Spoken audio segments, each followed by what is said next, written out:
మన ప్రభువును రక్షకుడైన యేసుక్రీస్తు అతి శ్రేష్టమైన నామములో మీ అందరికి వందనాలు చెల్లిస్తూ దేవుని గణపరుస్తా ఉన్నాను. సామెతలు 29:18 వచనం. దేవోక్తి లేని ఎడల జనులు కట్టులేక తిరుగుదురు, ధర్మశాస్త్రం అనుసరించువాడు ధన్యుడు. చాలాసార్లు ఎక్కువగా మాట్లాడుతున్నా లేదా వినబడుతున్నా వచ్చిన భాగంగా ఈ మాట మీకు కనబడుతుంది. చాలా మంది దైవజనులు వాళ్ళ పిలుపు విషయంలో ఈ మాటను వాడుతూ ఉంటారు. దేవోక్తి లేని ఎడల జనులు కట్టులేక తిరుగుదురు అన్న ఈ మాట ఒరిజినల్ గా ఇంగ్లీష్ లో where there is no vision the people are perish అని ఒక వర్షన్లో, అన్రెస్ట్రైన్డ్ అని ఆంప్లిఫైడ్ లో ఉంటుంది. పెరిష్ అనే మాట ఎక్కువ వాడుతూ ఉంటారు. అంటే దర్శనం లేకుంటే ప్రజలు నశించిపోతారు ఒరిజినల్ గా ట్రాన్స్లేట్ చేస్తే. కానీ తెలుగులో దేవోక్తి లేకపోతే జనులు కట్టులేక తిరుగుదురు అని రాశారు. చాలాసార్లు దేవుని పిల్లలు దేవోక్తి లేని వారుగా ఉన్నారేమో అనిపిస్తుంది. అంటే దేవుని మాట లేని వారిగా, దేవుని నుండి వినని వారిగా, దేవుని చిత్తమును గ్రహించని వారిగా, దేవునికి లోబడని వారిగా, ఒక ఖచ్చితమైన దర్శనం లేని వారిగా ఉండడం అది నష్టానికే, అది ప్రయోజనానికి కాదు అన్న ధోరణిలో ఈ మాట మనకు చాలా స్పష్టంగా కనబడుతుంది. అందుకే ఆయన అక్కడ మంచి మాట ఉంది, ధర్మశాస్త్రం అనుసరించువాడు ధన్యుడు, ధన్యుడు. నీ జీవితంలో నా జీవితంలో ఒక దర్శనం కలిగి ఉండడం, నీ జీవితంలో నా జీవితంలో ఒక ఖచ్చితమైన దేవుని మాటను పట్టుకొని ముందుకు వెళ్ళడం అనేది దేవుని బిడ్డలుగా మనకు చాలా ప్రాముఖ్యమైన విషయము అనే మాట నేను మీకు జ్ఞాపకం చేయడానికి ఇష్టపడుతున్నాను. ప్రియమైన వారలారా, సమూయేలు మొదటి గ్రంథం 3వ అధ్యాయంలో, సమూయేలు మొదటి గ్రంథం 3వ అధ్యాయం మొదటి వచనంలో, బాలుడైన సమూయేలు ఏలి ఎదుట యెహోవాకు పరిచర్య చేయుచుండెను. ఆ దినములలో యెహోవా వాక్కు ప్రత్యక్షమగుట అరుదు. అరుదు అంటే ప్రత్యక్షము తరచుగా తటస్థించుట లేదు. అంటే అసలు ప్రత్యక్షమే లేని కాలం, దేవుని మాట ప్రత్యక్షమే లేని కాలం. ఇక బైబిలే అరుదు అన్నదంటే అంత సులభమైన మాట కాదని అర్థం. దేవుని మాట ప్రత్యక్షం కాని దినాల్లో, దేవుని మాటకు అసలు విలువలేని కాలం, లేదా ప్రజల దగ్గరికి దేవుని మాట వెళ్ళని కాలంలో సమూయేలు దేవుని మాట విన్నాడు. ప్రత్యక్షం కాని దినాల్లో ఉన్న పరిస్థితి ప్రియులారా అది. కాబట్టి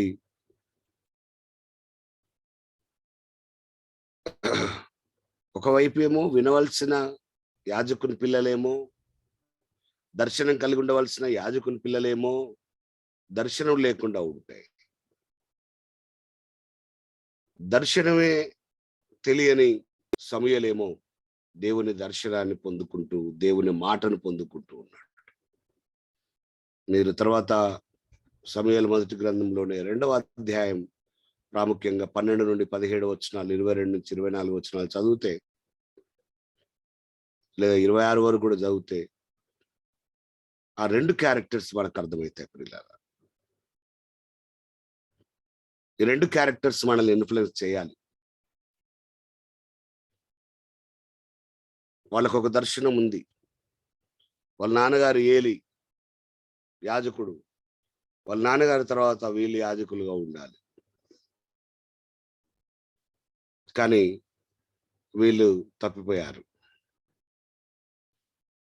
సమూయేలు విషయానికి వస్తే అది ఏది లేదు. ఆయన వాళ్ళమ్మ మందిరంలో ప్రతిష్ఠిస్తానని తీర్మానం చేసింది, తీసుకొచ్చి ప్రతిష్ఠించింది. చాలా ఆశ్చర్యమైన మాట 3వ అధ్యాయం 1వ వచనంలో, మనం చదువుతాం, ఆ దినములలో యెహోవా వాక్కు ప్రత్యక్షమగుట అరుదు అరుదు అరుదు. మరి అరుదు కదా దేవుడు వదిలేశాడా అంటే, అయినా కూడా దేవుడు మాట్లాడుతున్నాడు. నాకు ఆశ్చర్యమైన విషయం ఏంటంటే, దేవుడు మాట్లాడుతున్న స్థలంలోనే, దేవుడి స్వరం వినబడుతున్న స్థలంలోనే ఏలీ ఉన్నాడు గాని ఏలీకి వినబడుట లేదు. ఏలీ వినలేకపోయాడు, కానీ సమూయేలు వింటున్నాడు. ఒక ఆశ్చర్యకరమైన మాట ఉదయకాలాన్ని మిమ్మల్ని ప్రోత్సహించడానికి నేను చెప్పాలని ఇష్టపడుతున్నాను.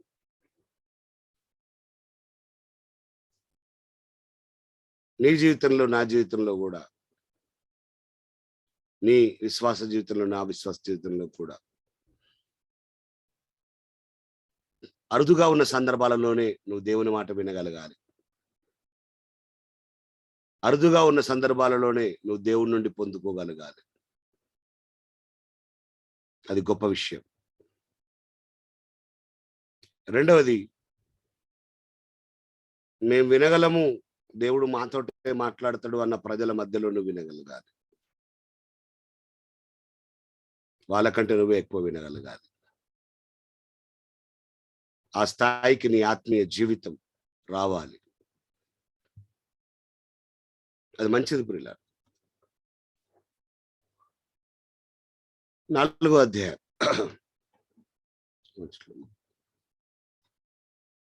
ఇది సమూయేలు మొదటి గ్రంథం 4వ అధ్యాయంలో నిబంధన మందసము తీసుకోబోయే పరిస్థితుల్లో కూడా ఏలీ ఏమి చేయలేక ఏలీ చనిపోయిన పరిస్థితి. అంటే దర్శనమున్నవాని పిల్లలు నిర్లక్ష్యంగా ఉన్నప్పుడు వారికి మరణమే ప్రాప్తించింది తప్పితే వాళ్ళకి ఏ ప్రయోజనం కుదరలేదు. అసలు ఈ దర్శనానికి సంబంధమే లేనోడు దేవుడి చేత పిలువబడితే ఈ దర్శనం యొక్క ప్రాధాన్యతను పట్టుకున్నట్టుగా రాయబడ్డది. కాబట్టి మీరు గట్టిగా పట్టుకోండి. దర్శనం లేకపోతే, దైవోక్తి లేకపోతే జనులు కట్టులేక తిరుగుతారు. దయచేసి నేను మిమ్మల్ని ఒక మాట అడగనా? మీ ఎడల దేవుని చిత్తం ఏంటి, లేదా మీకున్న దర్శనం ఏంటో చెప్పండి. ఎవరైనా ఒక ఇద్దరు ముగ్గురు.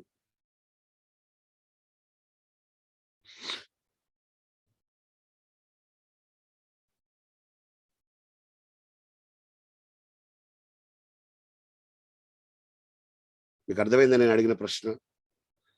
మీ ఎడల దేవుని చిత్తం ఏంటి? మీ పట్ల దేవుని దర్శనం ఏంటి?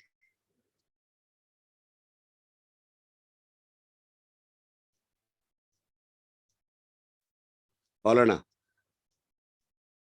అయ్యారు. మీ ఎడల దేవుని చిత్తం ఏంటి? దేవుని దర్శనం ఏంటి? దేవుని పరిచయాలన్నీ దేవుని చిత్తం అయ్యారు. ఆయన గురించి అనేకులకు తెలియపరచడం ఆయన చిత్తం అయ్యారు. మరి ఏం చేస్తున్నారు? లారీ డ్రైవర్ చేస్తున్నాయి కదా.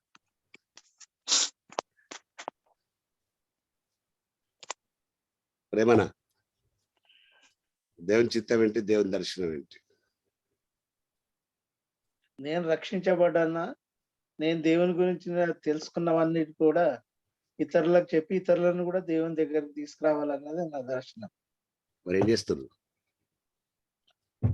సాధ్యమైనంత వరకు చేస్తున్నాము నాన్న. అడుగులేస్తున్నారా? అవునన్నా.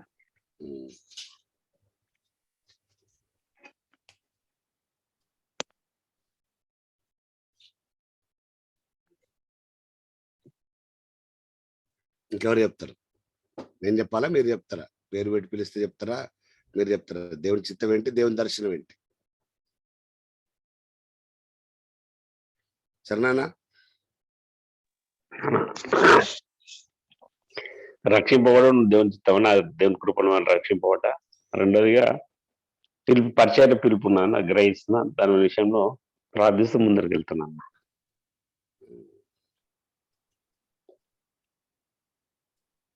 ఒక దర్శనం అంటూ లేనప్పుడు తప్పకుండా జనులు కట్టులేక తిరుగుదురు. ఒక మాట అన్న, ఆ, దర్శనం లేక పిలుపు లేక వచ్చిన సేవకుల వల్ల గల జనులు తప్పిపోతారేమో కదా. ఖచ్చితంగా తప్పిపోతారు.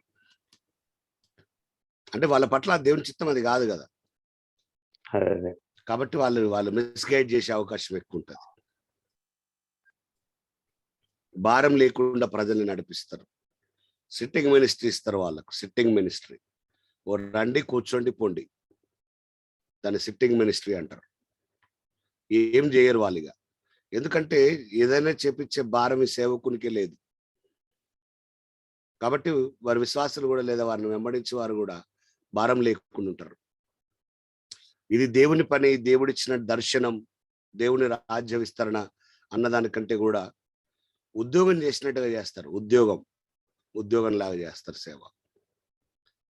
ధనం కొరకు చేస్తారు, పేరు కొరకు చేస్తారు, రాజకీయాలు చేస్తారు, కులాల పేరిట మతాల పేరిట విభజిస్తారు. పరిచర్య దేవుడిది అన్నట్టుగా కాకుండా పరిచర్య నాదే అన్నట్టుగా చేస్తారు. భారం లేనివాళ్ళు, దర్శనం లేనివాళ్ళు. అల్టిమేట్ గా మహిమ ఎవరికి, అల్టిమేట్ గా దర్శనం ఎవరిది, చేయాల్సిన పని ఎవరిది అనే దృక్పథం వాళ్ళ లోపల ఉండదు. చాలా మంది సేవకులు అలాగ ఉన్నారు. మీరు ప్రార్థన చేయాలి, అది వాక్యానుసారం కాదు. అయ్యగారు, ఉమ్, ఇప్పుడు దర్శనం అనగా దేవుడు తెలియపరిచింది వాళ్ళకి చెప్పి ప్రార్థన చేయటం అయ్యగారు, అంతేనా? అవునండి. లేకపోతే అంతేనా అయ్యగారు? అంటే దేవుడు నీకేం బయలుపరిచింది అంటే, ఇప్పుడు ఎగ్జాంపుల్ గా పౌలు అనే వ్యక్తిని దేవుడు ఏం చేయమంటున్నాడు అనేది దర్శనం. ఓకే. దేని కొరకు పుట్టించాడు, దేని కొరకు నడిపిస్తున్నాడు అనేది దర్శనం. దాని ప్రకారం ఉండాలి. దర్శనమే లేకపోతే ఎట్లుంటది అంటే దారం తెగిన పతంగి అన్నట్టు.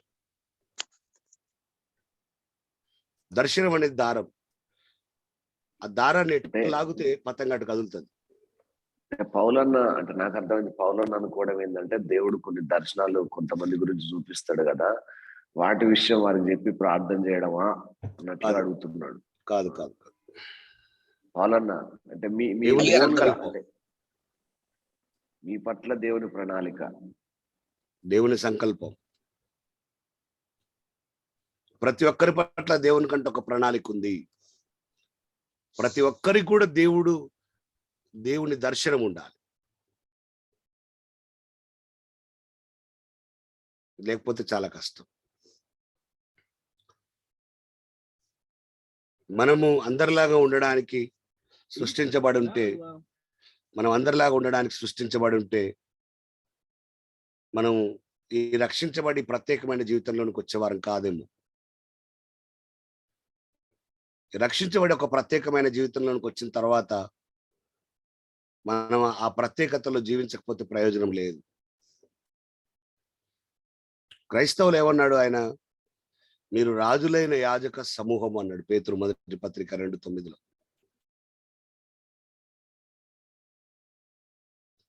ఎవరైనా చదువుతారా మాట? పేతురు మొదటి పత్రిక 2:9, 1 Peter 2:9.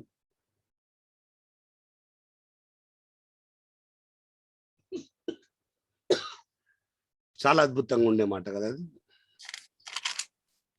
అయితే మీరు చీకటిలో నుండి ఆశ్చర్యకరమైన తల వెలుగులోనికి మిమ్మల్ని పిలిచిన వాని గుణాతిశయములను ప్రచురం చేయ నిమిత్తం ఏర్పరచడం వంశమును, రాజులను, యాజక సమూహమును, పరిశుద్ధ జనమును, దేవుని సొత్తైన ప్రజలనే ఉన్నారు. ఎంత అద్భుతమైన మాట అది, ఎంత అద్భుతమైన మాట అది.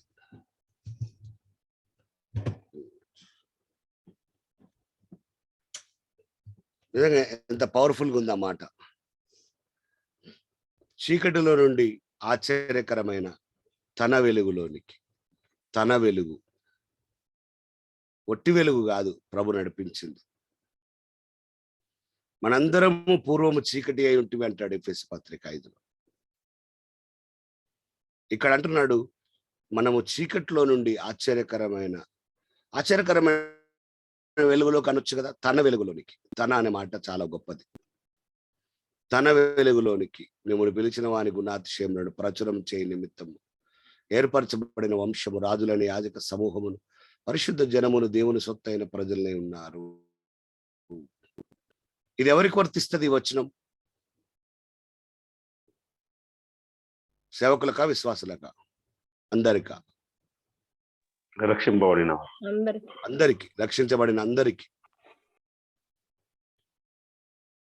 కదా. చీకట్లో నుండి ఆశ్చర్యకరమైన తన వెలుగులోనికి వచ్చిన వారందరికీ. ఎంతమంది చెప్తారు మేము చీకట్లో ఉంటే మాకు అప్పుడు ఇప్పుడు ఆశ్చర్యకరమైన వెలుగులోనికి దేవుడు తీసుకొచ్చాడని ఎంతమంది చెప్తారు?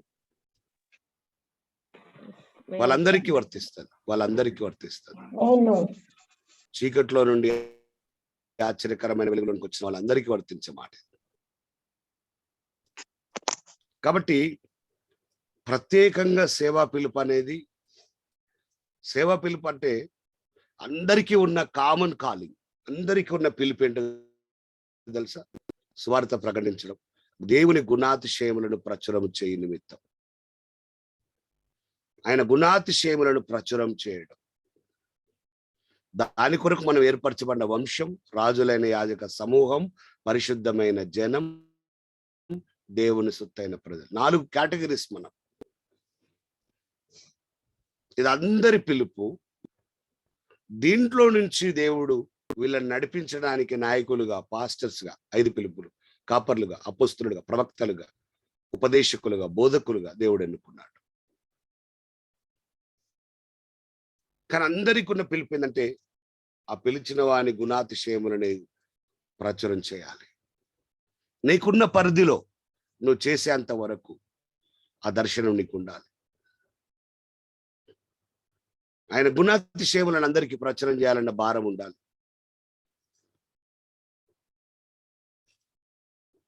దేవుడు దాని కొరకు నిన్ను నన్ను పిలిచాడు.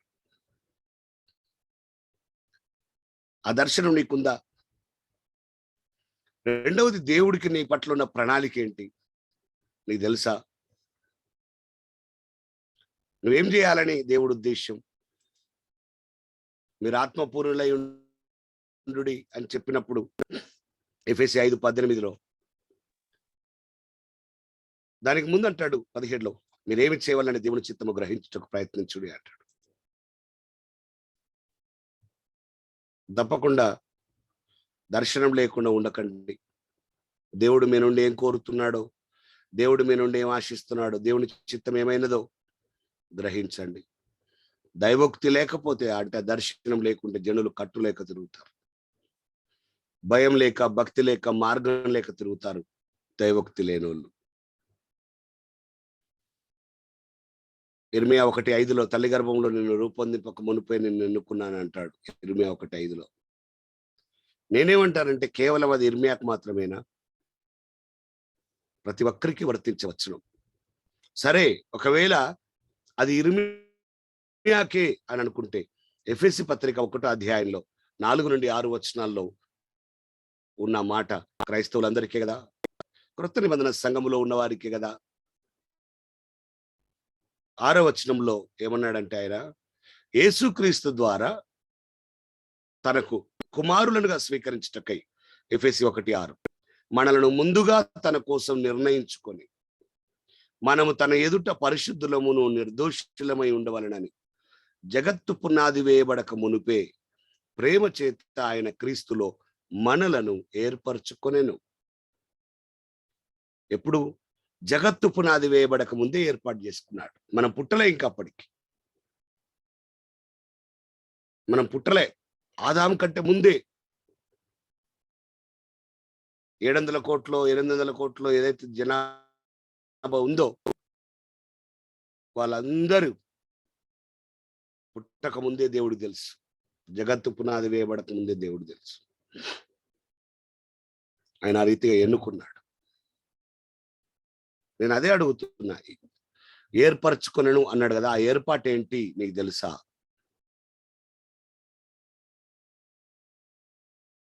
ఏర్పాటు తెలియని రోజులు కట్టులేక తిరిగే పరిస్థితి ఉంటుంది. అందుకే చాలా సార్లు దేవుని చిత్తం గమనించండి, దేవుని చిత్తం కనిపెట్టండి, దేవుణ్ణి అడగండి, దేవాని చిత్తం ఏంటి అన్నట్టుగా మాట్లాడే మాటలు వెనకాల ఉన్న ఆంతర్యం ఇదే. కాబట్టి యేసుక్రీస్తు నమ్ముకున్నాక ఎవరికి ఇష్టం వచ్చినట్టు వాళ్ళు జీవించేది కాదు క్రైస్తవ జీవితం. యేసుక్రీస్తు నమ్ముకున్న తర్వాత ఆయనకి ఇష్టం వచ్చినట్టు మాత్రమే జీవించేది క్రైస్తవ జీవితం. చాలా మందికి మర్మం అర్థం కాలేదు, చాలా మందికి విషయం అర్థం కాలేదు.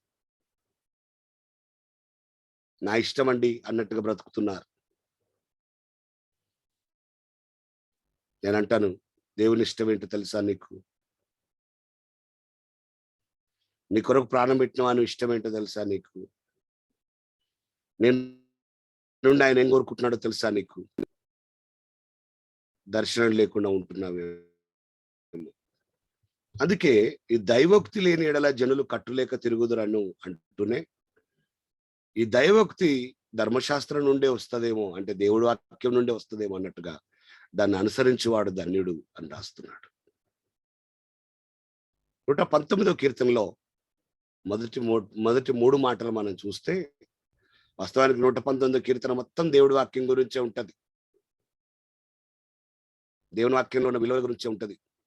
యెహోవా ధర్మశాస్త్రమును అనుసరించి నిర్దోషముగా నడుచుకొని వారందరూ ధన్యులే. ఆయన శాసనములను గైకొనొచ్చు పూర్ణ హృదయంతో ఆయన వెతుకు వారు ధన్యులే.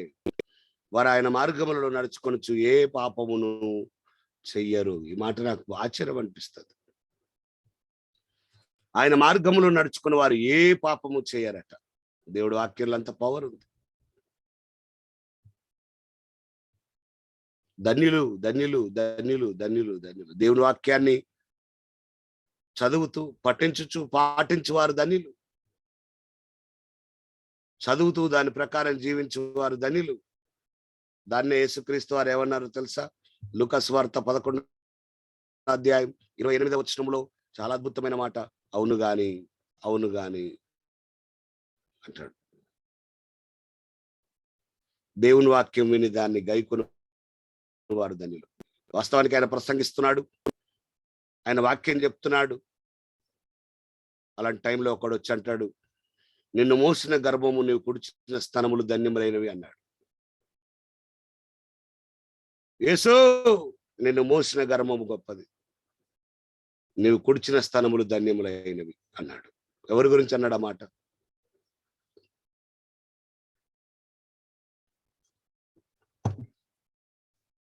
ఎవరి గురించి అన్నారు ఆ మాట? ఆ వ్యక్తి ఎవరి గురించి అన్నాడు అంటారు? మరియా అంటే వాళ్ళ మమ్మీ అమ్మ గురించే కదా? అమ్మ గురించే కదా? మరియ గురించే కదా? తల్లి గురించే. వాళ్ళ తల్లి గురించే కదా? అవును. ఆయన అవును గాని అంతకంటే ఎక్కువ ఏది గొప్పదన్నాడు? వాళ్ళ తల్లి కంటే కూడా ఎవరు గొప్ప అన్నారు? వాక్యం విని దానిని గైకొని వారు మరి ధన్యులు కదా? ఉమ్. క్లియర్ గా చెప్తే క్యాథలిక్ వ్యవస్థ ఏమైతుంది? ఇంత క్లియర్ గా రాయబడుతుంది. క్యాథలిక్ వ్యవస్థ దేనిని నమ్ముతుంది? ఇది యేసుప్రభు చెప్పిన మాటే కదా. అంటే యేసుప్రభు వాళ్ళమ్మని తక్కువ చేశాడా? సంఘం వాళ్ళమ్మని తక్కువ చేస్తుందా? చెయ్యొద్దు కూడా. మనం మరే గోటి కూడా సరిపోం, మరే కాలు గోటి కూడా సరిపోం. దేవుడు ఆమెను ఎన్నుకున్నాడంటే గొప్ప విషయం. కానీ దేవుడు ఎంత స్థానం ఇచ్చిండో మనం అంత స్థానం ఇవ్వాలి ఆమెకు. బైబిల్ ఎంత స్థానం ఇచ్చిందో మనం అంత స్థానమే ఇవ్వాలి. అంతే తప్ప అంతకంటే ఎక్కువ స్థానం ఇవ్వద్దు. బైబిల్ ఇంత స్పష్టంగా మాట్లాడుతుంటే, ఇప్పుడు వాస్తవానికి దేవుడు అక్కడ ఏమనాలంటే, ఏయ్ నీకు తండ్రి అయిన దేవుడే బయలుపరచాడు అనాలి.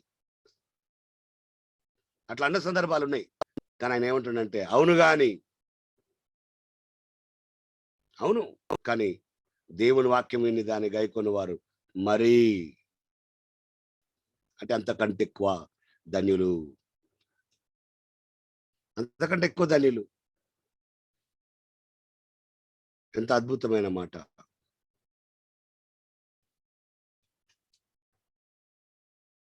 కాబట్టి ఎందుకు సాతానుగాడు ఈ మరియను అధికంగా ఎక్కువ చేసి చూపించే ఈ మత ప్రజలను ఆవరిస్తుండో నాకు అర్థం కావట్లేదు ఇప్పటికి కూడా.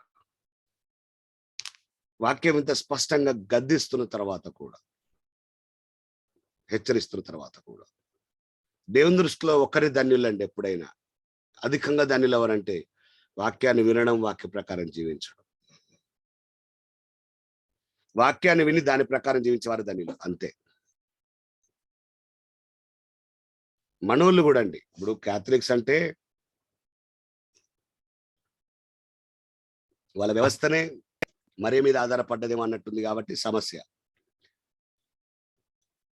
ప్రొటెస్టెంట్స్ గా పిలువబడుతున్న వారు లేదా క్రైస్తవులుగా పిలువబడుతున్న డినామినేషన్స్ లో కూడా ఈ పాస్టర్లకు జ్ఞానం లేక, సేవకులకు జ్ఞానం లేక వీళ్ళు కూడా మరీ బొమ్మలు పెట్టడం, వీళ్ళకి అవగాహన లేక మరియమ్మ గారి మీద పెద్ద పెద్ద ప్రసంగాలు చేయడం, బైబిల్లో ఆమెకున్న స్థానం కంటే ఎక్కువ వీళ్ళు ఇవ్వడం తప్పండి.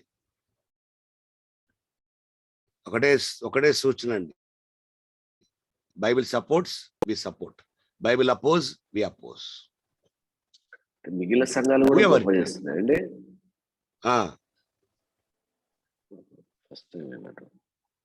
మరియమ్మ గారి మీద ప్రసంగాలు ఈ సీజన్ లో ఫుల్ ప్రసంగాలు. వాళ్ళ ప్రసంగాల శైలి, ధోరణి ఎలాగుందంటే, నేను ఒకటి చూశాను. వాళ్ళ శైలి ధోరణి ఎట్లుంటదంటే, యేసు ప్రభు వారి మీద కంటే కూడా మరియమ్మ గారి మీదకి మనసు పెట్టేట్టుంటది. తప్పు కదా అది?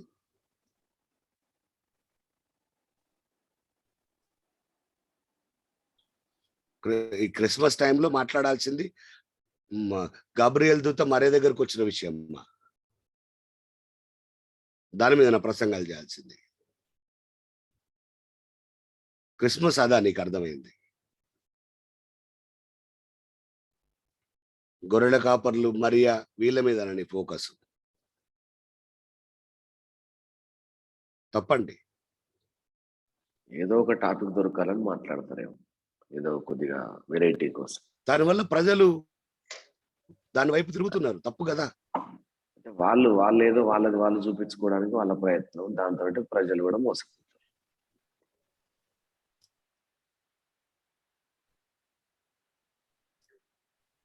మరియా నేను తక్కువ చేయట్లేదండి. మరియా ఆదర్శవంతమైన స్త్రీ, ధన్యురాలు అని ఆమె గురించి మాట్లాడబడింది. దేవత నేను మాట్లాడలేదండి బైబిల్. బ్రదర్, ఇప్పుడు రోమన్ క్యాథలిక్ వాళ్ళు ఏంటంటే మరియా తల్లి ఇప్పుడు ప్రార్థన ద్వారానే పరలోకంలోకి వెళ్తాము, దేవుని కొరకు వెళ్ళడానికే మనకు మొరపెడుతుంది కదా అంటున్నారు. ఆమె చచ్చిపోయినా ఎట్లా మొరపెడుతుంది? అసలు ఆమె ఎక్కడుంది ఇప్పుడు? ప్రెసెంట్ ఆమె ఎక్కడుంది ఇప్పుడు? అదే చెప్పాము, మా అమ్మ నాయన ఎక్కడున్నారో ఆమె అక్కడుంది, అంతే. నిద్రావస్థలో సాధిస్తుంది కదా వాళ్ళ పిచ్చి నమ్మకం. బైబిల్ ఆధారం లేని నమ్మకం వాళ్ళ నమ్మకం. మరియమ్మ గారు ప్రార్థన చేస్తున్నట్లు ఎక్కడుందండి బైబిల్లో? యేసుక్రీస్తు వారి తండ్రి కుడి పార్శ్వమున కూర్చొని విజ్ఞాపన చేస్తున్నాను క్లియర్ గా రాసినప్పుడు మరియమ్మ గారు చేస్తున్నారని రాయడానికి దేవుడికి ఏమో బాధన? తగ్గుతుంది ఆవిడ క్రెడిబిలిటీ. జనాలలో కూడా ఫాదర్స్ కూడా బాగా నింపేస్తారు మరియ తల్లి ప్రార్థన. అదే బైబిల్లో లేని బోధన నింపారండి. అది కేథలిక్ చర్చ్ లో వాక్య విరుద్ధమైన బోధ, పోనీ వాళ్ళ బైబిల్లో కూడా లేదు అట్లా. నేను నేను బాగా వేదనకు గురై బాగా ఆలోచిస్తూ బాగా ప్రార్థన చేస్తుంటే నాకు ఒక ఆలోచన వచ్చింది. అంటే సేమ్ కొత్త రెవల్యూషన్ ఏం కాదు, పరిశుద్ధ గ్రంథంలో చివరిలో ఉంటుంది కదా, ఆయన మాటలకు కలుపువాడు. ఇవన్నీ కలిపే బోధ. ఇప్పుడు మరియమ్మ గారు ప్రార్థన చేస్తున్నారు, బైబిల్లో లేదు, వేరే దగ్గర ఉందని వీళ్ళు ఏదో కథలు చెప్తారు. అవన్నీ కలిపే బోధ. దేవుడు దాన్ని మెచ్చుతాడా? కలపొద్దు, చెరిపోద్దు, దాంట్లో నుండి తీయొద్దని వాక్యం చెప్తా ఉంది. శాపం అది. బైబిల్లో ఉన్న తెగుళ్ళని వస్తే వాళ్ళ మీదకని ఉంది కదా. ఇవన్నీ కలిపేది. వీళ్ళు కాదు బైబిల్లో లేదంటే దాని అర్థం బైబిల్లో లేని నువ్వు ఎందుకు పాటిస్తున్నట్టు? మళ్ళీ అది ఇంకోటి కాదు. అది కాకుండా ఇది ఓన్లీ ప్రకటన గ్రంథం వరకే ఉన్నది, మిగిలిన గ్రంథాలకు లేదు, దీని వరకే పరిమితం అని కూడా అనే వాళ్ళు కూడా ఉన్నారు.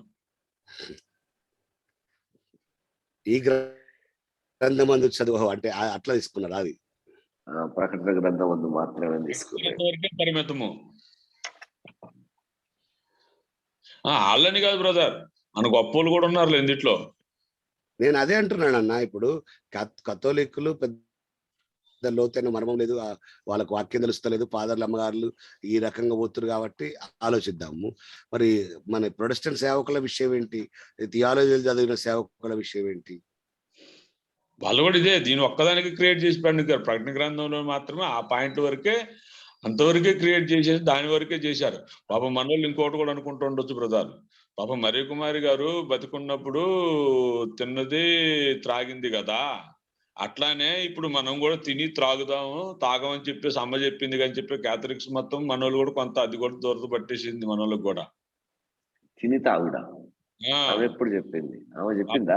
అదిగా మనిషి కుమారుడు తిని తాగుతున్నాడు అని చెప్పేసి అన్నాడు కదా, అట్లా క్రియేట్ చేసుకున్నారు మనోళ్ళు కూడా.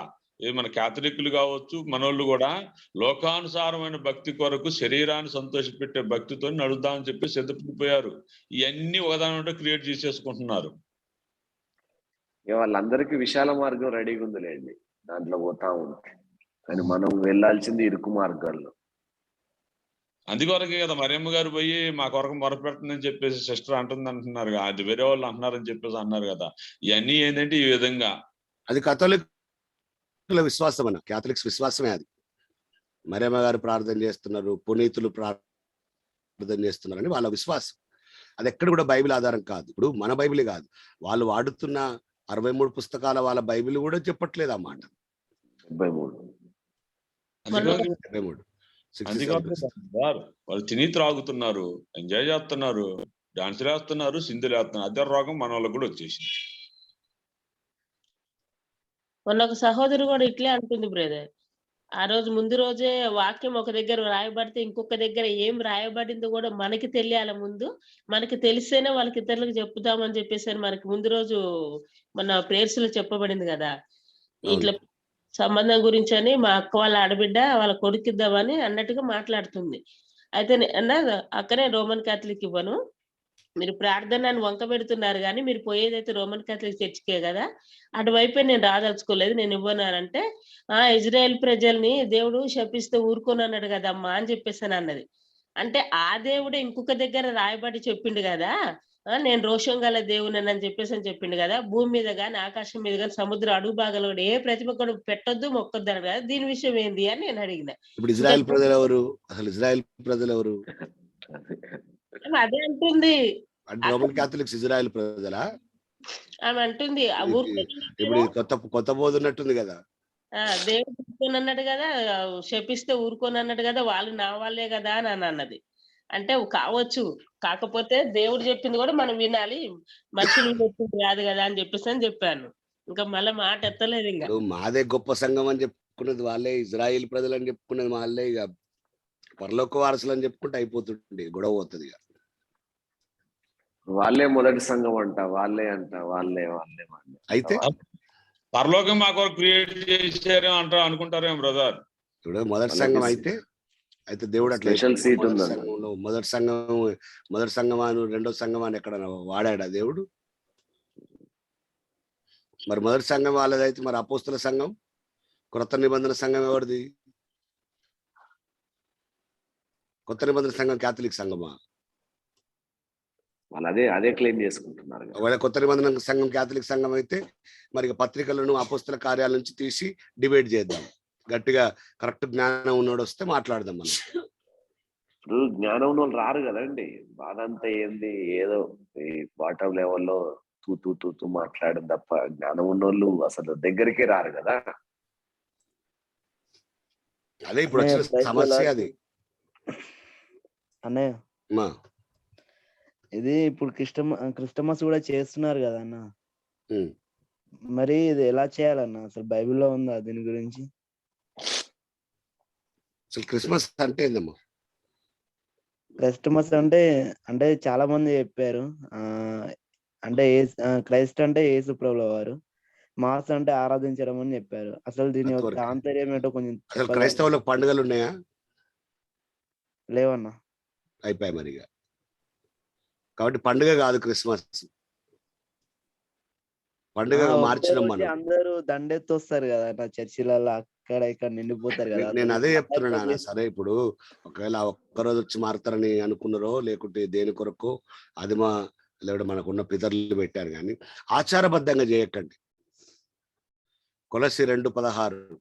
దీన్ని ఎలా చేయాలన్న ఒకవేళ అంటే యేసుప్రభు పుట్టారని ఇతరులకు తెలియజేయడానికి ఇదే మాదిరిగా కాకుండా ఇంకా దీన్ని ఏ విధంగా చెప్పాలి ఒకసారి చెప్పండి అన్న దీని గురించి.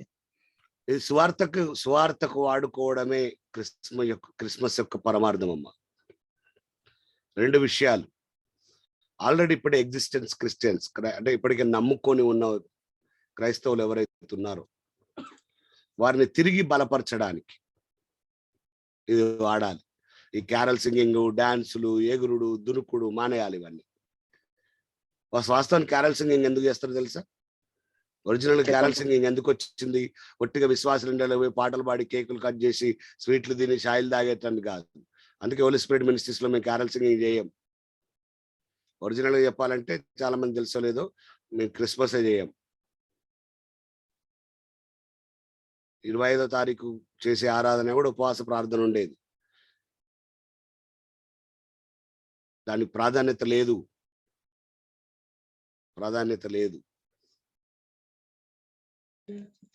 ఒకవేళ క్యారల్స్ చేయాలన్నా కూడా యేసయ్యని ప్రకటిస్తూ చేయడం బెటర్ కదన్న. అంటే ఆ ఒక్క అదే రోజు అంటున్నాను నేను. ఇప్పుడు క్యారల్ సింగింగ్ ఎందుకు చేయాలి? క్యారల్ సింగింగ్ అంటే ఏంటి?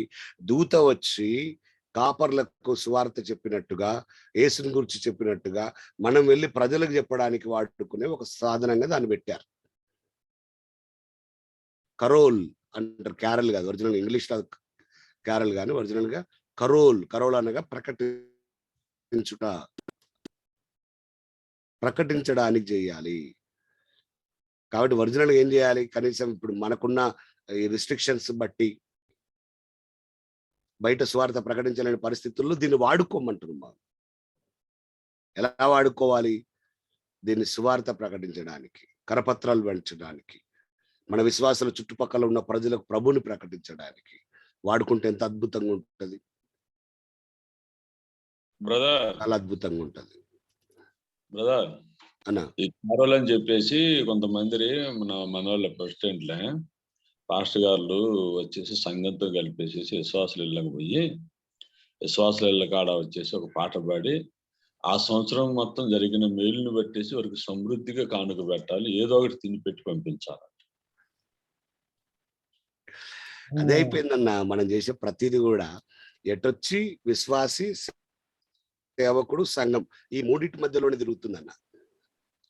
అదే అప్పుడు నాకు తెలియనప్పుడే నేను అడిగాను, ఇది ఎట్లా వాక్యానుసారం అవుతమ్మా, దేవుని చిత్తం ఇది కాదనుకుంటా కదమ్మా అని చెప్పేసి నేను అడిగాను. కానుకలు సంవత్సరం మాత్రం మేలు జరిగితే కానుకలు పెట్టమని చెప్పేసి ఇంటికి వచ్చేసి మీరు సమృద్ధికి పెడితే సమృద్ధికి దీవించబడతారని చెప్పేసి మీరు చెబుతున్నారు, మరి ఏదో ఒకటి పెట్టమని చెప్పేసి చెబుతున్నారు.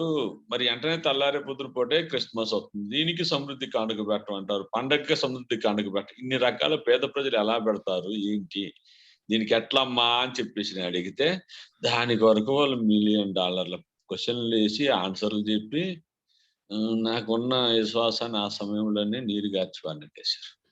ఫస్ట్ ఆఫ్ ఆల్ అన్న, క్యారల్ సింగింగ్ అనేది బైబిల్లో లేదు. ఫస్ట్ ఆఫ్ ఆల్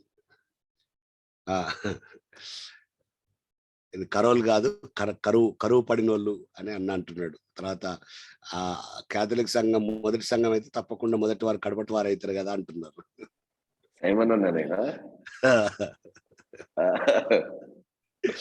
వీళ్ళు కోతి నుండి మనుషులు వచ్చినట్టు కూడా నమ్ముతట్టుంది అంటున్నాడు. వాస్తవానికన్నా 100% కరువు పడ్డలు తిరిగినట్టే ఉంటది. అసలు వాళ్ళ కడుపే వాళ్ళ దేవుడు అన్నట్టు కూడా ఉంటుంది. మాకు సమృద్ధిగా పెట్టుండి అడుక్కదీనుడా. నేను సేవకులకు విశ్వాసంలో కూడా చెప్తాను సింపుల్. ఆ మాట మీరు ఎప్పుడు మీ మనసులో ఎప్పుడు మెదులుతుండాల్సిన మాట. కొరింథీ మొదటి పత్రిక 10:31. మీరు భోజనం చేస్తున్నాను, పానం చేస్తున్నాను, మరేమి చేస్తున్నాను దేవుని మహిమ కొరకే చేయాలి. కాబట్టి మనం ఏదైనా ఒక ప్రోగ్రామ్ ప్లాన్ చేస్తే అన్న, మీరు ఆలోచించండి దయచేసి. ఒక ప్రోగ్రామ్ మీ చర్చిలో ఏదైనా ఒక ప్రోగ్రామ్ అనుకుంటే దాని వెనకాల అవుట్కమ్ దాని వెనకాల వచ్చే ప్రతిఫలము ఎవరికి లాభకరంగా ఉంటుందో ఆలోచించండి. కొన్నిసార్లు మీరు చేసే ప్రోగ్రామ్స్ సంఘానికి కూడా లాభకరంగా ఉండాలి, తప్పేం లేదు. సంఘానికి కూడా లాభకరంగా ఉండేటట్టుగా మీరు ప్రోగ్రామ్స్ క్రియేట్ చేస్తే పొరపాటు కాదు, తప్పు కాదు, నేను దాన్ని తప్పు అంటలేను.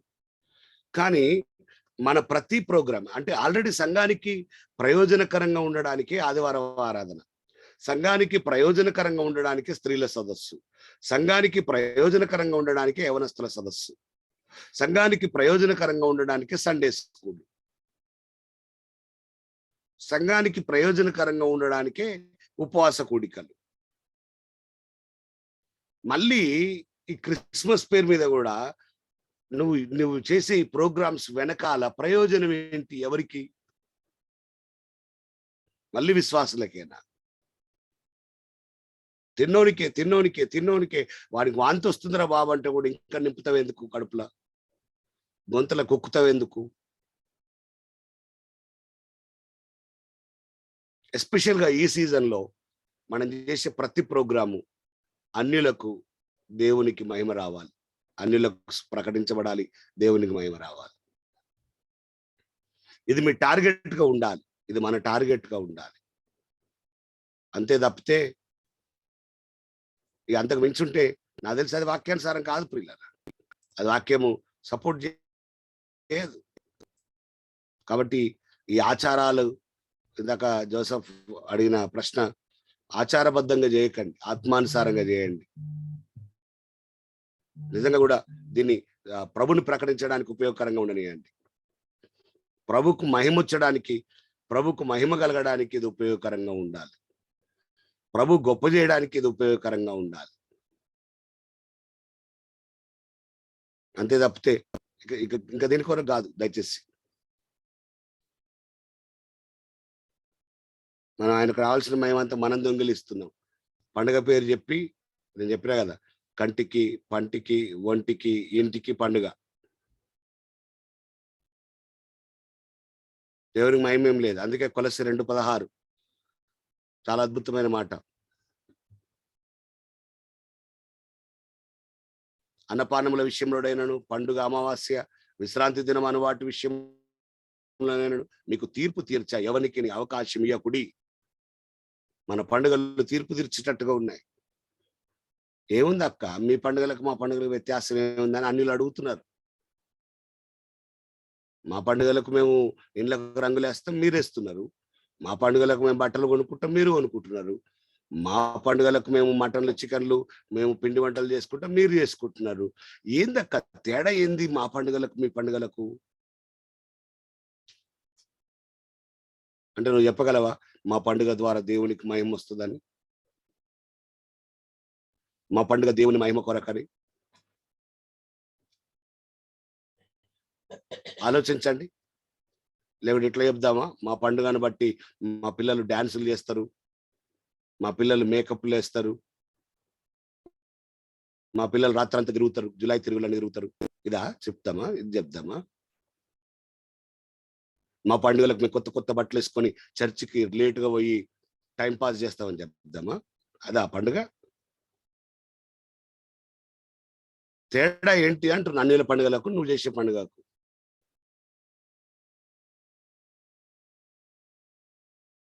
అందుకే చాలా మంది నీ పండుగను తీర్పు తీరుస్తారు, అవకాశం ఇవ్వద్దని బైబిల్ చెప్తుంది.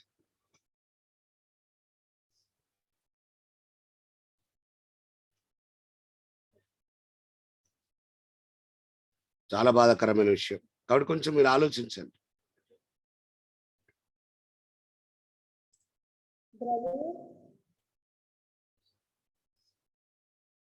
వాళ్ళ పండుగలకు పోస్టర్లు ఇష్టలు లేవు, మన పండుగలకు పోస్టర్లు వచ్చినాయి. సంబరాలని, అవని ఇవని దుమ్ము లేచిపోతుంది. ఎవరో మాట్లాడుతున్నారండి. మన దగ్గర అయితే క్రిస్మస్ జాతర అని చేస్తారు, మన జగదిగురుటలో సిఎస్సి చర్చ్ లో జాతరట. ఎవరమ్మా? అమ్మా నీ వాయిస్ వినబడట్లేదు సరిగా, చెప్పమ్మా.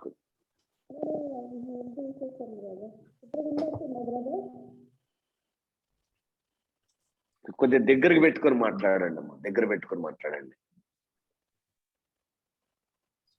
వినపడుతుంది కానీ చాలా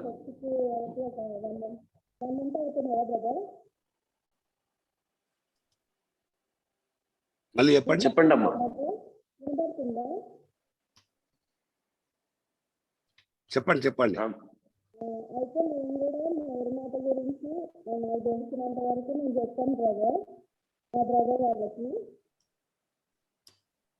అయితే వాళ్ళు ఏమన్నారంటే, మరి నువ్వు ఊరిమాటని ఇన్ని రోజులు కాథలిక్ లోనే ఉండి నువ్వు జస్ట్ 1 year లోనే ఇట్లా నువ్వు చేస్తున్నావు అందరిలాగా అంటే, మరి మిరాకిల్స్ ఇవన్నీ ఎట్లా జరుగుతున్నాయి, ఆయన ప్రేయర్ చేస్తూ అని మాట్లాడుతున్నారు బ్రదర్. అందుకే నాకైతే బ్రదర్ నా సిస్టర్ని నేను చేంజ్ చేసుకోగలిగినాను బ్రదర్. ఇప్పుడు సరే మన వదిన చెప్తుంది, అన్నయ్య కొంచెం ఆలోచిస్తున్నారు కానీ అసలు ఈ జపమాల ఇది ఆపేయండి, కొంచెం ప్రేయర్ చేసుకోండి, ఇంట్లో రాష్ట్రానుసారంగా ఉండాలి మన ప్రేయర్ అనేది అని చెప్పాను బ్రదర్. రైట్, మీరు అడిగిన ప్రశ్న నాకు క్లియర్ గా అర్థమైంది. మరి మరియలో గొప్పతనమే లేనప్పుడు మరియకు ప్రార్థన చేస్తే కూడా అద్భుతాలు ఎందుకు జరుగుతున్నాయి, మరియకు ప్రార్థన చేస్తే కూడా ఆశ్చర్య కార్యాలు ఎందుకు జరుగుతున్నాయి అన్న ఈ ప్రశ్నకు చాలా సింపుల్ ఆన్సర్ అండి. మత్తయి 24:24లో అబద్ధపు క్రీస్తులను అబద్ధ ప్రవక్తలు వచ్చి సాధ్యమైతే ఏర్పరచబడిన వారిని సైతం మోసపరచుటకై గొప్ప సూచక క్రియలు మహత్కార్యములను కనపరిచెదరు. సైతాను కూడా అద్భుతాలు చేస్తుంది, అపవాదిగాడు కూడా అద్భుతాలు చేస్తాడు. కాబట్టి అద్భుతాలు సూచక క్రియలు కాదు, ప్రామాణికం. రామ్దేవ్ బాబా కూడా చేస్తాడు అద్భుతాలు, అవి కావు ప్రామాణికం. మరి ఆ మాట వాళ్ళు ఒప్పుకుంటారా అయ్యా?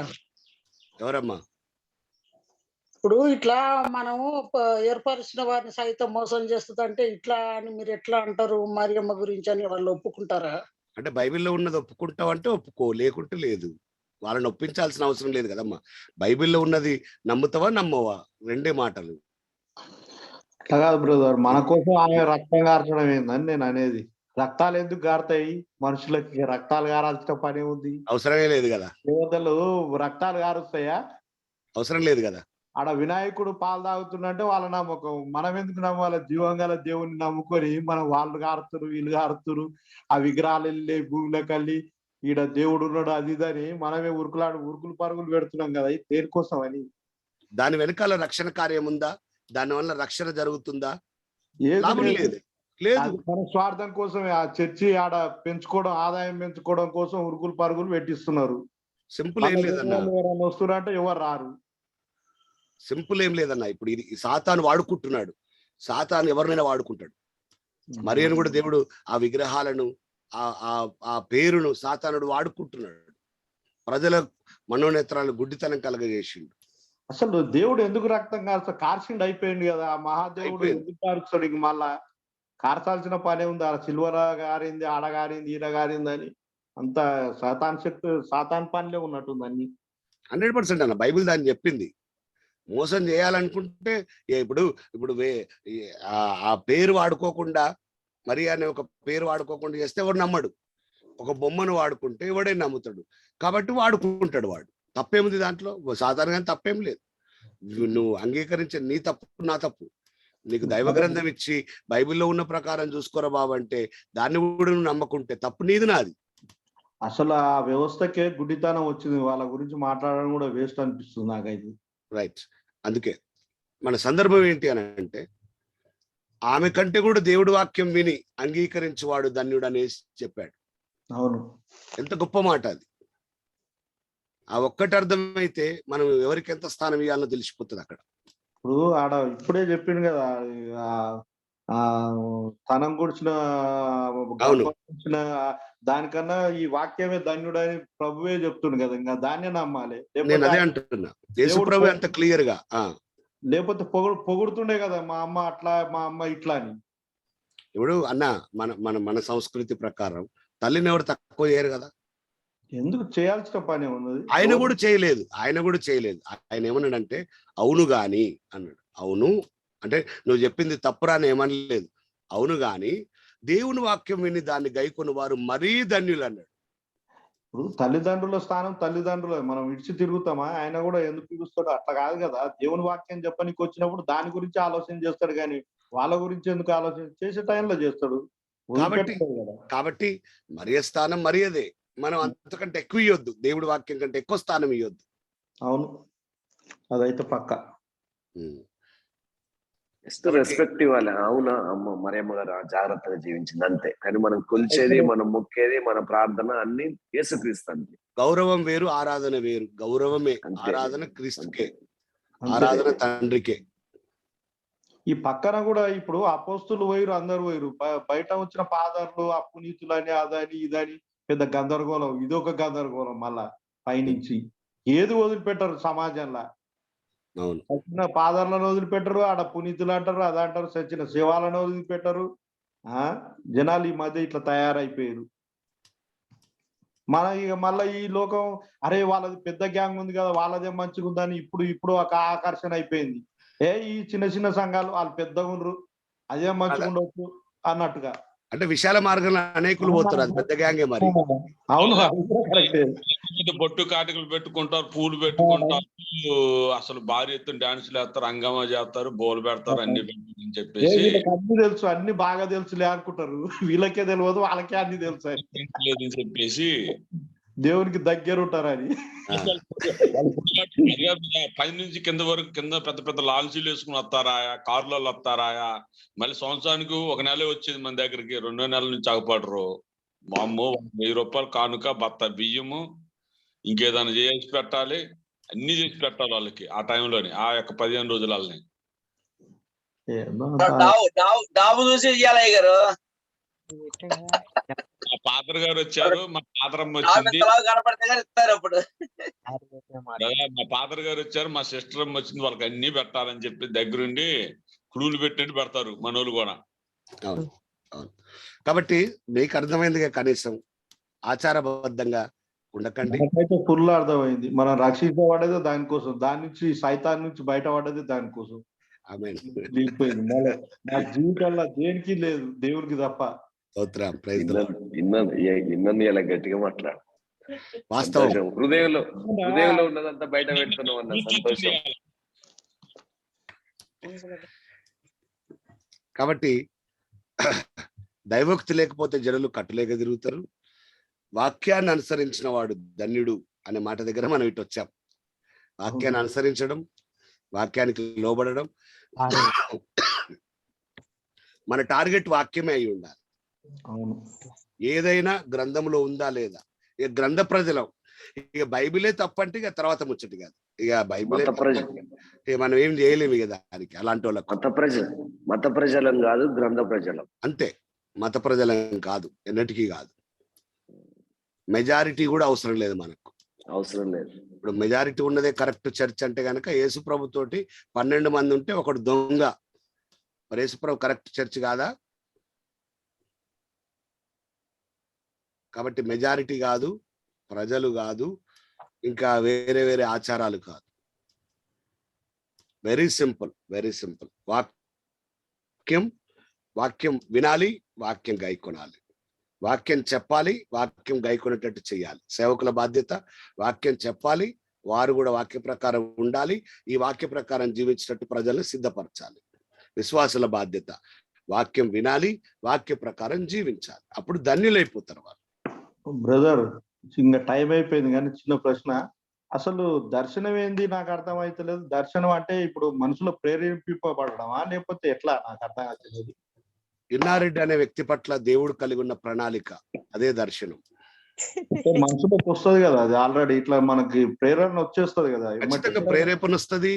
లేదా నువ్వు సపోజ్ ఇప్పుడు నువ్వు పిలువబడ్డప్పుడు ఆ ఎన్కౌంటర్, మొదటిసారి దేవుడు నిన్ను దర్శించినప్పుడు కూడా ఆ విషయాన్ని దేవుడు బయలుపరుస్తాడు. ఇప్పుడు సౌలును దమస్కులో కలుసుకోగానే దేవుడు ఏం చెప్పాడు? సౌలు గురించి దేవుడు ఏం మాట్లాడాడు? అన్యజనులకు సాధనంగా ఉండడానికి దేవుడు ఏర్పాటు చేసుకున్నాడు. అది ఆయన దర్శనం. అట్లా ప్రతి ఒక్కరి పట్ల దేవునికి ఒక దర్శనం ఉంటుంది. నువ్వు ఉద్యోగం చేసే విషయంలో అయినా, వ్యాపారం చేసే విషయంలో అయినా, ఏదైనా అక్కడి నుంచి దేవుని ప్రకటించాలనేది దర్శనం, లేదా ఫుల్ టైం దేవుని పనికి రావాలన్న దర్శనం.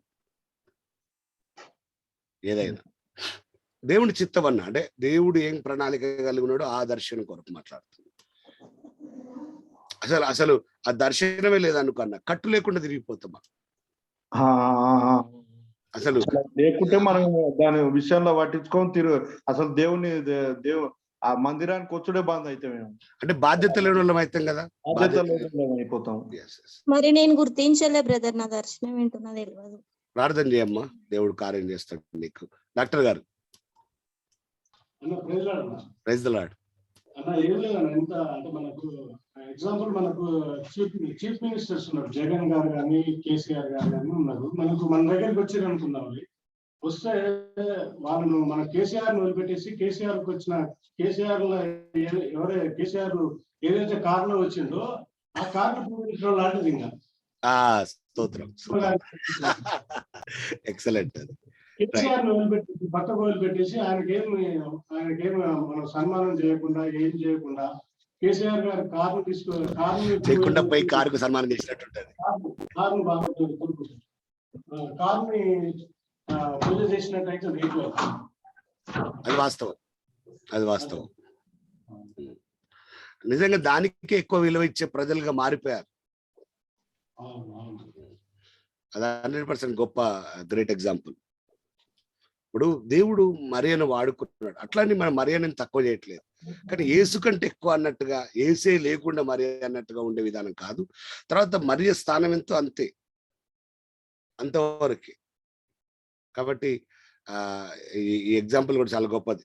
కేసీఆర్ వచ్చిన కారుకే విలువ కేసీఆర్ కంటే అంటే ఇక అది బుద్ధిమాలినతనం అయిపోతుంది. కాబట్టి అంటే ఎక్కువగా నేను ఇక్కడ పాయింట్అవుట్ చేయాలి అనుకున్న మాట, ఈ మాట చదువుతున్నప్పుడు నాకు అనిపించింది ఏంటంటే, లూకా 11, 27, 28 చదివినప్పుడు యేసే ఆ మాట చెప్పిన తర్వాత మనం ఎవరు అంతకంటే ఎక్కువ చేయడానికి అనేది నా బాధ. యేసే ఇంత స్పష్టంగా చెప్పిన తర్వాత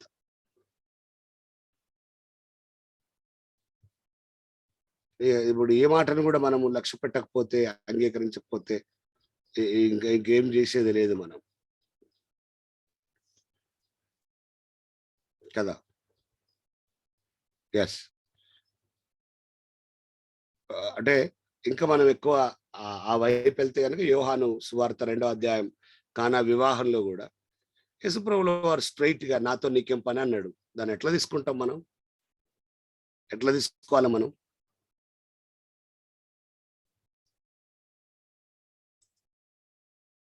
కాబట్టి ఇవన్నీ ప్రజలకు జ్ఞానం రావాలి. ఎవరైతే మన గ్రూప్ లో చాలా మంది క్యాథలిక్ బ్యాక్గ్రౌండ్ నుంచి వచ్చిన వాళ్ళు ఉన్నారు, మీరు ప్రార్థన చేయండి, దేవుడు మీకు కృపనివ్వనియండి. అవకాశం ఉన్న చోట మాట్లాడడానికి అవకాశం ఉంటేనే మాట్లాడండి. అనవసరంగా రచ్చరచ్చ చేసి మీ గొడవలు అయ్యి అట్లా ఏం అవసరం లేదు. కొంతమంది వినరు. మీరు ప్రార్థన చేయండి అటు ప్రజల కొరకు. మీ రక్త సంబంధికులు, మీ బంధువులు ఎవరైతే ఇంకా కాథలిక వ్యవస్థలు చిక్కుబడిపోయారో వారందరూ విడుదల పొందేటట్టుగా మీరు ప్రార్థన చేయండి. మనందరం ప్రేయర్ చేద్దాం. ప్రార్థన ద్వారానే ప్రజలు ఆ గుడ్డితనం నుంచి బయటకు రావాలి, ఆ అంధకార స్థితిలో నుంచి బయటికి రావాలి. తెలియక, వాస్తవానికి ఏంటంటే బైబిల్ని చెప్పలేక, బైబిల్ వారు చదవక, బైబిల్ వారు తెలుసుకోక, ఇక రకరకాలైన కారణాల చేత విడవక ఆ భక్తిని కొనసాగిస్తున్న వారు కోకొల్లలు, వారందరూ మార్చబడాలి. కాబట్టి దైవోక్తి కలిగి ఉండండి. దైవోక్తి లేకపోతే జనులు కట్టులేక తిరుగుతారు. మనం కట్టులేక తిరగొద్దు. ధర్మశాస్త్రం అనుసరించి దాని ప్రకారం మనం జీవించాలి. సురేష్, మీరు ప్రార్థన చేయండి. ఆ విధంగా మీరు ఇప్పుడు అక్కడే ఉన్నారు కాబట్టి కథోలిక ప్రజలు, ఆ విధంగా తప్పుడు భక్తిని కొనసాగిస్తున్న విశ్వాసులు, క్రమమైన విధానంలో లేని వారు, పండుగలని ఇక రకరకాలైన విషయాల మీద ఉన్న శ్రద్ధ, వాక్యం మీద, దేవుడి మీద లేకుండా ఉన్న ప్రజలు మార్చబడాలని భారంగా మీరు ప్రార్థన చేయండి. మేము అందరం ఏకీభవిస్తాం. పరిశుద్ధ తండ్రి, సర్వశక్తిమంతుడా, సర్వోన్నతుడా, ఆయన మీకు వందనములు, స్తుతులు, స్తోత్రము తెలియజేస్తా ఉన్నాం. దేవా, ఆయన ఎక్కువ ఉదయకాల సమయంలో మాకు చక్కటి సమయాన్ని ఇచ్చి, ప్రవ్వా నేను దర్శనం లేని ప్రజలు, నేను విజన్ లేని వారు నశించిపోతారు అని ఆ యొక్క వాక్యాన్ని పట్టుకొని ఆయన మీరు మాతో మాట్లాడిన ప్రతి మాటను బట్టి మిమ్మల్ని గణపరుస్తున్నాం తండ్రి. అవునయ్యా, లోకములో ప్రభువా క్రైస్తవులం అని చెప్పుకుంటూ నాయన దర్శనము లేకుండా నీ యొక్క వాక్యాన్ని అనుసరించకుండా మత ప్రజల్లాగా ఉంటూ ఎంతో మంది నశించిపోతున్నారు. దేవా కృప చూపించండి. నేను ఎంతోసేపు మేము మాట్లాడుకున్నాం. నేను క్యాథలిక్స్ వారి గురించి, ఆర్సీఎం వారి గురించి ఎంతగానో మాట్లాడుకున్నాం తండ్రి. దేవా కృప చూపించండి. ఆయన మీరే చెప్పారు, నేనే మార్గము, సత్యము, జీవము, నేనే ద్వారము, నేనే గొర్రెల కాపరి, నేనే జీవము, నేనే మరణము, నేనే పునరుత్థానము. ఆయన పరిశుద్ధ గ్రంథాన్ని మేము జాగ్రత్తగా పరిశీలించినట్లయితే నేనే నేనే నేనే నేనే అని పలు మార్లు ఆయన మీరే చెప్పారు. మీ ద్వారానే తప్ప ఎవరును తండ్రి యొద్దకు చేరలేరు అనే మాటలను ప్రభువా ఆయన అటువంటి పోలిక గల మాటలు, ఆ మాటలు ఆయన ఎన్నో సార్లు ఆయన మీరు మాట్లాడారు. ప్రతి మాటను బట్టి మిమ్మల్ని గణపరుస్తున్నాం. అవునయ్యా, ఈ యొక్క యుగ సంబంధమైన దేవత ప్రభువా, ఈ యొక్క మత ప్రజలను ప్రభువా, నేను క్యాథలిక్స్ వారిని ప్రభువా నైనా వారి యొక్క మనోనేత్రములకు గుడ్డితనము కలుగజేసి ఉండగా దేవా మీరు కృప చూపించమని బ్రతిమలాడుకుంటున్నాం. వారి యొక్క ప్రతి బంధకాన్ని యేసుక్రీస్తు పరిశుద్ధ నామంలో నైనా మేము నిర్వీర్యం చేస్తున్నాం. నైనా వాటన్నిటిని మేము కూలద్రోస్తున్నాం తండ్రి. దేవా కరుణించండి. నైనా మీరు మాత్రమే సత్యం ప్రవ్వా, నైనా మీరు మాత్రమే సత్యం ప్రవ్వా. నైనా ప్రజలందరూ ఆ యొక్క విశాలమైన మార్గములో నైనా లోకములో నైనా మత ప్రజలుగా ఉంటున్న వారందరూ నైనా విశాల మార్గంలో వెళ్లకుండా ప్రవ్వా నైనా ఈ యొక్క ఇరుకు మార్గమైన జీవ మార్గం వైపు వారు చూసే విధంగా కృప చూపించండి. నైనా అపవాది ప్రవ్వా ఎన్నో పన్నాగాలు పండుతా ఉంది. నైనా ఎన్నో ఎన్నో ఎన్నో నైనా ఈ యొక్క పండగలు అనే దాన్ని బాగా హైలైట్ చేస్తూ ప్రవ్వా ఈ యొక్క పండగ వాతావరణంలో ఏదో గొప్ప తినడము, త్రాగడము ప్రవ్వా నైనా విగ్రహాలకు మొక్కడము, ఆ యొక్క నామాన్ని స్మరించడం అన్నట్లుగా నేను ఎన్నో కార్యక్రమాలు చేస్తుంటుండగా దేవా కృప చూపించండి ప్రవ్వా. నేను ప్రతి దాంట్లో ప్రవ్వా యొక్క ఆరాధన వీటి ద్వారా ప్రవ్వా ఏ మహిమ ప్రవ్వా నైనా ఏ విగ్రహాలకు చెందకుండా వాటన్నిటిని నిర్వీర్యం చేయమంటున్నాం. దేవా కృప చూపించండి, మీరు కనికరించండి అయ్యా ప్రవ్వా. ఈ యొక్క జూమ్ లో ప్రవ్వా నైనా ప్రవ్వా ఆర్సీఎం క్యాథలిక్ బ్యాక్గ్రౌండ్ లో ఉన్న వాళ్ళు నైనా వారి యొక్క బంధువులు వాటిలో ఉన్నవారు ఇంకా ఎంతో మంది ఉంటుండగా ఆ కనెక్షన్స్ తో ఉన్నవారు ఎంతో మంది ఉంటున్నారు. దేవా బిడ్డలందరికీ జ్ఞానాన్ని దయచేయండి. ఆయన వారితో ఎలా మాట్లాడాలని, ఆయన మాట్లాడడం కంటే ముందు వారి కోసం ప్రార్థించాలనే ఆలోచన దయచేయండి. ఆ యొక్క బంధకాల నుంచి వారిని విడిపించాలని, ఆ యొక్క ప్రభువా మనోనేత్రాలకు గ్రుడ్డితనం కలిగి ఉండగా వాటన్నింటి నుంచి బిడ్డలు విడుదల పొందే విధంగా నేను ప్రార్థించే విధంగా బిడ్డలందరినీ లేవనెత్తమని బ్రతిమలాడుకుంటున్నాం. దేవా సహాయం చేయండి, సహాయం చేయండి. నేను ఎన్నో ఎన్నో పద్ధతులు ప్రవ్వా, ఎన్నో ఆచారాలు ప్రవ్వా, నేను ఎన్నో ఓన్లీ ప్రవ్వా నేను లోకంలో ఉన్న మిగిలిన వాటికి ఓన్లీ ఒక ఆయన పేరును మాత్రమే మార్చి ఆయన ప్రతి ఆచారాన్ని బిడ్డలు పాటిస్తుండగా దేవా మీరే సహాయం చేయండి. ఆయన మీరే కలగజేసుకోండి అయ్యా. నాయన అంతటా అందరూ మారు మనసు పొందాలని, నాయన ఏ ఒక్కరు నశించకూడదని మీ యొక్క అభీష్టం అయి ఉంటుండగా దేవా నాయన దాంట్లోకి నాయన బిడ్డలందరినీ నడిపించమని బ్రతిమలాడుకుంటున్నాం. నాయన ఆ వ్యవస్థను సంపూర్తిగా నిర్వీర్యం చేయండి అయ్యా. నాయన అక్కడ నాయన ఏ పవర్ లేకుండా ప్రవ్వా దేవా కృప చూపించండి. అన్ని విషయాల్లో మీరు కలగజేసుకోండి ప్రవ్వా. బిడ్డలందరూ వాక్యపు వెలుగులోనికి రావాలి. నాయన మీ యొక్క సువార్త ప్రకాశమానము అందరిపై ప్రవ్వా ప్రకాశించాలయ్యా. నేను అటువంటి అనుభవంలోనికి బిడ్డలందరినీ నడిపించండి దేవా. ఇక్కడ ఉన్న బిడ్డలందరినీ జూమ్ లో ఉన్న వారందరి వారి రిలేటివ్స్ వారికి తెలిసిన వారందరినీ మీకు సమర్పిస్తూ అన్ని విషయాల్లో మీరే కలగజేసుకొని మీ నామము గొప్ప చేయబడి ఆయన మిమ్మల్ని మాత్రమే నేను ఆరాధించే వారిగా, మిమ్మల్ని మాత్రమే నాయన అనుసరించే వారిగా ఉండే విధంగా మీ యొక్క వాక్యానుసారము విని దాన్ని గైకొని వాడు మరి ధన్యుడు అని చెప్పారు తండ్రి. అటువంటి జ్ఞానంలోనికి బిడ్డలందరినీ నడిపించి సమస్తమైన నాయన మహిమ, ఘనత, ప్రభావం మీరే పొందుకోమని నజరేయుడైన యేసుక్రీస్తు యొక్క అతి పరిశుద్ధ నామంలో ప్రార్థిస్తున్నాము తండ్రి, ఆమేన్. తండ్రి దేవుని యొక్క ప్రేమ, యేసుక్రీస్తు ప్రభు యొక్క కృప, పరిశుద్ధాత్మ దేవుని యొక్క అన్యోన్యమైన సహవాసం మనల్నందరము మనం వాక్య ప్రజలముగా, గ్రంథ ప్రజలముగా ఉంటూ వాక్యాన్ని విని దాని ప్రకారం జీవించే విధంగా తండ్రి అయిన దేవుడు, యేసుక్రీస్తు ప్రభుల వారు, పరిశుద్ధాత్మ దేవుడు మనకందరికీ సహాయం చేసి మనల్ని నడిపించుదురుగాక. ఆమేన్.